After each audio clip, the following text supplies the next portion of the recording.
আমরা বলছি মোদির বিশেষ বান্ধবী জর্জিয়া মেলোনির কথা। এতদিন তাদের এক ফ্রেমে দেখতে পাওয়া নিয়ে অনেক রকম গুঞ্জন শোনা গেছে। এবার ফের একবার মোদিকে মোদির যে ম্যাজিক, সেই ম্যাজিকে অভিভূত হয়ে মেলোনি বললেন মোদি ইজ দ্য বেস্ট এবং তিনি তার মতো হতে চান। আগে তো তাদের মেলোডি বলেও অনেকে কটাক্ষ করেছিলেন এবং এই মেলোডি হওয়া নিয়েও অনেকে অনেক সমালোচনা করেছিলেন, কিন্তু মেলোনি এবং মোদি যখনই এক জায়গায় হন তাদের কিন্তু এই মেলোডি বলতে কোনো রকম দ্বিধা করতে দেখা যায় না। এবার কানাডায় অনুষ্ঠিত 51তম G7 সম্মেলনের ফাঁকে একে অপরের সামনে এলেন মোদি মেলোনি, আর দেখা হতেই ব্যাস দুজন হ্যান্ডশেক করলেন, কথা বললেন, তাতেই ফিরে এলো সেই মেলোডি স্মৃতি।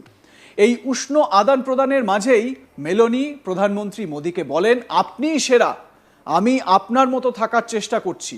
ইটালির প্রধানমন্ত্রী এক্স হ্যান্ডেলে একটি ছবি পোস্ট করে বলেন, ইটালি এবং ভারত একটি দুর্দান্ত বন্ধুত্বের দ্বারা সংযুক্ত।